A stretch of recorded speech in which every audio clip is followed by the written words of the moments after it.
ಬಾಯಲ್ಲಿಟ್ಟರೆ ಕರಗುವಂಥ ಈ ಸ್ವೀಟ್ ಯಾರಿಗಿಷ್ಟ ಇಲ್ಲ ಹೇಳಿ. ನಮ್ಮ ಕರ್ನಾಟಕದ famous Mysore pak. Hi friends, welcome back to my channel. ನಾನು ಮೈಸೂರು ಪಾಕನ್ನು ತುಂಬ ಈಸಿಯಾಗಿ ಮಾಡಿದ್ದೀನಿ. ಸ್ವಲ್ಪ ಮಾಡಿದ್ದೀನಿ, ತುಂಬ ಜಾಸ್ತಿ ಏನು ಮಾಡಿಲ್ಲ. ಹೇಗೆ ಮಾಡೋದು ಅಂತ ನೋಡೋಣ ಬನ್ನಿ. ಒಂದು ಲೋಟ ಕಡಲೆ ಹಿಟ್ಟನ್ನು ತಗೊಂಡಿದ್ದೀನಿ. ಅದಾದಮೇಲೆ ನಾನು ಒಂದು ಲೋಟ ಕಡಲೆ ಹಿಟ್ಟಿಗೆ 1.5 ಲೋಟ ಆಗುವಷ್ಟು ಸೇಮ್ ಅದೇ ಲೋಟದಲ್ಲಿ 3/4 ಲೋಟ ತುಪ್ಪ, 3/4 ಲೋಟ ಎಣ್ಣೆಯನ್ನು ತೊಗೊಂಡಿದ್ದೀನಿ. ಅಂದರೆ ಎರಡು ಸೇಮ್ ಸಮ ಪ್ರಮಾಣದಲ್ಲಿ ತೊಗೊಂಡಿದ್ದೀನಿ. ನೀವು ಬೇಕಾದರೆ ತುಪ್ಪ ಸ್ವಲ್ಪ ಜಾಸ್ತಿ ಅಥವಾ ಕಡಿಮೆ ಹೀಗೆ ಮಾಡ್ಕೋಬೋದು. ಆಯಿಲ್ ಜಾಸ್ತಿ ತೊಗೊಳ್ತೀರ ಅಂದರೆ ತೊಗೊಳ್ಬೋದು. ನಾನು ಕಡಲೆ ಹಿಟ್ಟಿಗೆ ಒಂದು ಸ್ವಲ್ಪ ಎಣ್ಣೆನ ಹಾಕಿ, ಎಣ್ಣೆ ತುಪ್ಪ ಏನು ಮಿಕ್ಸ್ ಮಾಡ್ಕೊಂಡಿದ್ನಲ್ಲ ಅದನ್ನು ಚೆನ್ನಾಗಿ ಸ್ವಲ್ಪ ಹೀಗೆ ಮಿಕ್ಸ್ ಮಾಡ್ಕೊಳ್ತಾ ಇದ್ದೀನಿ. ಅದನ್ನು ಮೊದಲೇ ಒಂದು ಅರ್ಧ ಗ್ಲಾಸ್, ಅಂದರೆ ಅರ್ಧ ಲೋಟ ಆಗುವಷ್ಟು ಅದೇ ಲೋಟದಲ್ಲಿ ಏನು ತಗೊಂಡಿದ್ನಲ್ಲ ಎಣ್ಣೆ ಮತ್ತು ತುಪ್ಪನ, ಅದೇ ಲೋಟದಲ್ಲಿ ನಾನು ಒಂದು ಅರ್ಧ ಲೋಟ ಆಗುವಷ್ಟು ಎಣ್ಣೆ ತುಪ್ಪನ ಮಿಕ್ಸ್ ಮಾಡ್ಕೊತಾ ಇದ್ದೀನಿ. ಚೆನ್ನಾಗಾಗುತ್ತೆ, ಗಂಟಿಲ್ದಿದ್ದಂಗೆ ಮಿಕ್ಸ್ ಮಾಡ್ಕೋಬೇಕು. ಇಲ್ಲಿ ಒಂದು ಪ್ಯಾನಲ್ಲಿ 1.5 ಲೋಟ ಆಗುವಷ್ಟು ಸಕ್ಕರೆನ ನಾನು ಹಾಕ್ಕೊಂಡು ಒಂದು 3/4 ಲೋಟ ನೀರನ್ನು ಸೇರಿಸ್ಕೊಳ್ತಾ ಇದ್ದೀನಿ. ಅದನ್ನು ಪಾಕಕ್ಕೆ ಇಟ್ಕೊತಾ ಇದ್ದೀನಿ. ನೀವು 1.5 ಲೋಟ ಸ್ವಲ್ಪ ಸ್ವೀಟ್ ಜಾಸ್ತಿ ತಿನ್ನಲ್ಲ, ಸ್ವಲ್ಪ ಕಡಿಮೆ ತಿಂತೀರ ಅಂದರೆ 1-2 ಸ್ಪೂನ್ ಕಡಿಮೆನೂ ತೊಗೊಳ್ಬೋದು ಸಕ್ಕರೆ. ಆದರೆ 1.5 ಲೋಟ ಆಗುವಷ್ಟು ಬೇಕಾಗುತ್ತೆ 1 ಲೋಟ ಕಡಲೆ ಹಿಟ್ಟಿಗೆ.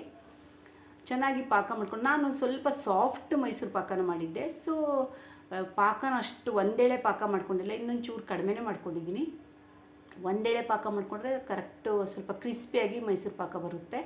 ನಾನು ಸ್ವಲ್ಪ ಎಳೆ ಪಾಕ ಮಾಡಿಕೊಂಡು ಸಾಫ್ಟ್ ಮೈಸೂರು ಪಾಕ, ಅಂದರೆ ತುಂಬ ಸಾಫ್ಟು ಅಲ್ಲ, ತುಂಬ ಸ್ವಲ್ಪ ಹಿಂಗೇನು ಕ್ರಿಸ್ಪಿ ಬರುತ್ತಲ್ಲ ಅಷ್ಟೊಂದಲ್ಲ. ಈಗ ಪಾಕ ಆಗ್ತಾ ಇದೆ. ಸ್ವಲ್ಪ ಮಧ್ಯೆ ಹೀಗೆ ಚೆಕ್ ಮಾಡ್ತಾ ಇರಬೇಕು ಒಂದೆಳೆ ಬಂತಂತ. ತುಂಬ ಒಂದೆಳೆ ಅಂದರೆ ಒಂದೆಳೆ ಬಂದಿಲ್ಲ, ಒಂದು ತಾರು ಹಿಂಗೆ ಬಂದಿಲ್ಲ.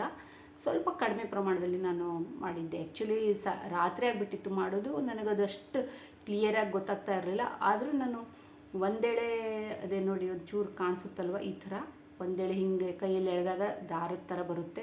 ಕರೆಕ್ಟಾಗಿ ಅಷ್ಟು ಬಂದಿಲ್ಲ.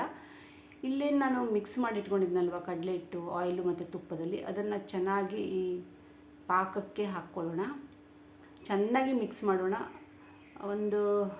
ಇಲ್ಲಿ ನೋಡಿ, ನಾನು ಒಂದು ಕಡೆ ಎಣ್ಣೆನ ಬಿಸಿಗೆ ಇಟ್ಕೊಂಡಿದ್ದೀನಿ. ಅದರಲ್ಲಿ 1.5 ಲೋಟ ಎಣ್ಣೆ ಮತ್ತು ತುಪ್ಪ, ಅದರಲ್ಲಿ ಒಂದು ಲೋಟ ಆಗುವಷ್ಟಿಗಿದೆ. ಅದನ್ನು ಸಣ್ಣ ಉರಿಯಲ್ಲೇ ಬಿಸಿಗೆ ಇಟ್ಕೋಬೇಕಾಗುತ್ತೆ. ಆಮೇಲೆ ಈ ಕಡಲೆ ಹಿಟ್ಟು ಮತ್ತು ಸಕ್ಕರೆ ಪಾಕನೇ ನಾವು ಹಾಕ್ಕೊಂಡು ಮಿಕ್ಸ್ ಮಾಡ್ಕೊಂಡಿದ್ದೀವಲ್ಲ, ಗಂಟಾಗದಿದ್ದಂಗೆ ಚೆನ್ನಾಗಿ ಮಿಕ್ಸ್ ಮಾಡ್ಕೊಳ್ಳೋಣ. ಒಂದು 2-3 ನಿಮಿಷ ಹೀಗೆ ಒಂದು ಸ್ಪೂನಲ್ಲಿ ಈ ಥರ ಕೈ ಆಡಿಸೋಣ. ಅದಾದಮೇಲೆ ಮಧ್ಯ ಸ್ವಲ್ಪನೇ ಬಿಸಿ ಆಯಿಲು, ಏನು ತುಪ್ಪ ನಾವು ಕಾಯಿಸ್ಲಿಕ್ಕೆ ಇಟ್ಕೊಂಡಿದ್ವಿ, ನೀವು ತುಪ್ಪದಲ್ಲೇ ಮಾಡ್ಬೋದು, ಆಯಿಲಲ್ಲೇ ಮಾಡ್ಬೋದು, ಎರಡನ್ನು ಮಿಕ್ಸ್ ಮಾಡಿಕೊಂಡು ಮಾಡ್ಬೋದು. ನಾನು ಎರಡನ್ನು ಮಿಕ್ಸ್ ಮಾಡ್ತೀನಿ ಸಮ ಪ್ರಮಾಣದಲ್ಲಿ ತಗೊಂಡು. ಅದನ್ನು ಈಗ ಒಂದೊಂದೇ ಸೌಟು ನಾವು ಏನು ಕಾಯಿಸ್ಲಿಕ್ಕೆ ಇಟ್ಕೊಂಡಿದ್ವಲ್ಲ ತುಪ್ಪ, ಅದನ್ನು ಹೀಗೆ ಹಾಕ್ತಾ ಹೋಗೋಣ. ಸ್ವಲ್ಪನೇ ಒಂದೊಂದು ಸೌಟ್ ಹೀಗೆ ಒಂದೊಂದೇ ಸೌಟ್ ಹಾಕ್ತಾ ಹೋಗೋಣ. ಅಂದರೆ ತುಂಬ ಜಾಸ್ತಿನೂ ಹಾಕಬಾರ್ದು ಒಂದೇ ಸರಿ, ತುಂಬ ಕಡಿಮೆನೂ ಹಾಕಬಾರ್ದು. ಈ ಥರ ನೋಡಿ ನೊರೆ ಬರುತ್ತೆ ಹೀಗೆ. ಚೆನ್ನಾಗಿ ಗ್ಯಾಸು ಸಹ ನಾವು ಲೋ ಮೀಡಿಯಮ್ ಫ್ಲೇಮಲ್ಲಿ ಇಟ್ಕೋಬೇಕಾಗುತ್ತೆ, ತುಂಬ ದೊಡ್ಡದಾಗಿ ಇಟ್ಕೋಬಾರ್ದು. ಹೀಗೆ ಅದು ನೊರೆ ಎಲ್ಲ ಬರ್ತಾ ಇರುತ್ತೆ ನೋಡಿ. ಸ್ವಲ್ಪನೇ 1 ನಿಮಿಷ ಆದಮೇಲೆ ಮತ್ತೆ ಒಂದು ಸೌಟ್ ಹೀಗೆ ಹಾಕ್ಕೊಳ್ತಾ ಹೋಗೋಣ. ಒಂದು 4 ಸರಿ ಆದರೂ ಹಾಕ್ಕೊಂಡು ಪೂರ ಎಣ್ಣೆನ ತುಪ್ಪನ ಖಾಲಿ ಮಾಡಬೇಕಾಗುತ್ತೆ. ಆಲ್ರೆಡಿ ನಾವು ಒಂದು ಅರ್ಧ ಲೋಟ ಆಗುವಷ್ಟು ಮೊದಲೇ ಮಿಕ್ಸ್ ಮಾಡ್ಕೊಂಡಿದ್ವಲ್ಲ, ಒಂದೇ ಲೋಟ ಅಲ್ಲಿ ಕಾಯಿಸ್ಲಿಕ್ಕೆ ಇಟ್ಟಿದ್ದಾಗಿದೆ. ಇಷ್ಟು ಕರೆಕ್ಟ್ ಬೇಕು, ಇದಕ್ಕಿಂತ ಕಡಿಮೆ ಇದಕ್ಕಿಂತ ಜಾಸ್ತಿ ಬೇಕಾಗಲ್ಲ. ಹೀಗೆ ಒಂದು 4 ಸರಿ ಎಣ್ಣೆನ ಹಾಕಿ, ತುಪ್ಪನ ಎಣ್ಣೆ ಎರಡೂ ಮಿಕ್ಸ್ ಇದೆ ಅಲ್ವಾ, ಅದನ್ನು ಹಾಕಿ ಈ ಥರ ಬಿಸಿ ಇರುವಾಗಲೇ ಚೆನ್ನಾಗಿ ಹಾಕ್ತಾ ಹೋದ್ರೆ ನೋಡಿ ಎಷ್ಟು ಚೆನ್ನಾಗಿ ಅದು ನೊರೆ ಹೆಂಗೆ ಬಿಟ್ಕೊಳ್ಳುತ್ತೆ.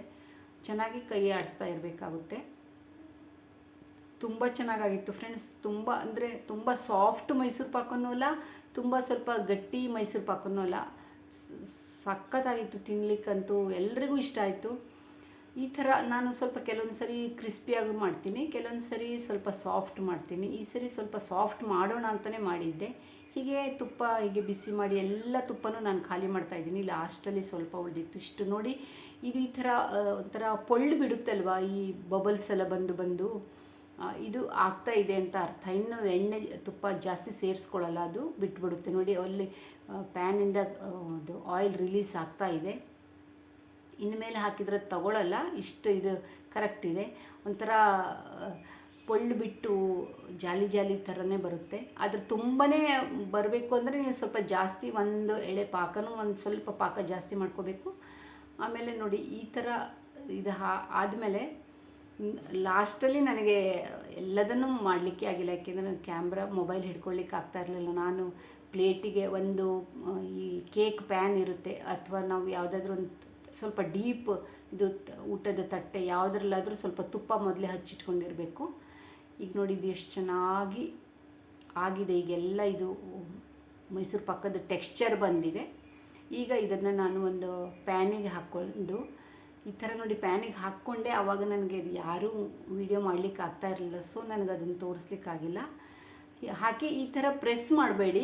ನಾನು ಸ್ವಲ್ಪ ಎಲ್ಲದನ್ನು ಹಾಕಿ ಚೂರು ಪ್ರೆಸ್ ಮಾಡಿಬಿಟ್ಟೆ. ಅದು ಪ್ರೆಸ್ ಮಾಡಿದ್ದಕ್ಕೆ ಸ್ವಲ್ಪ ಪೊಳ್ಳು ಬಿಡೋದು ಕಡಿಮೆ ಆಯಿತು.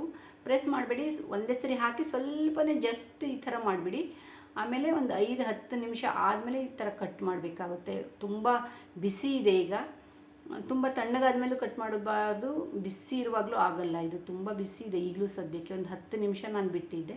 ಆಮೇಲೆ ನಿಮ್ಗೆ ಯಾವ ಶೇಪ್ ಬೇಕೋ ಆ ಶೇಪಲ್ಲಿ ಕಟ್ ಮಾಡಿ. ಆಮೇಲೆ ಒಂದು 10-15 ನಿಮಿಷ ಆದಮೇಲೆ ಅದನ್ನು ನಿಧಾನಕ್ಕೆ ಒಂದು ಪ್ಲೇಟಲ್ಲಿ ತೆಗೀರಿ, ಉಲ್ಟಾ ಇಟ್ಕೊಂಡು ಅದನ್ನು ತೆಗಿಬೇಕು. ತುಂಬ ಚೆನ್ನಾಗಿ ಬಂದಿತ್ತು, ಸಾಫ್ಟಾಗಿ, ತುಂಬ ಅಂದರೆ ತುಂಬ ಟೇಸ್ಟಿಯಾಗಿ ಬಂದಿತ್ತು ಫ್ರೆಂಡ್ಸ್.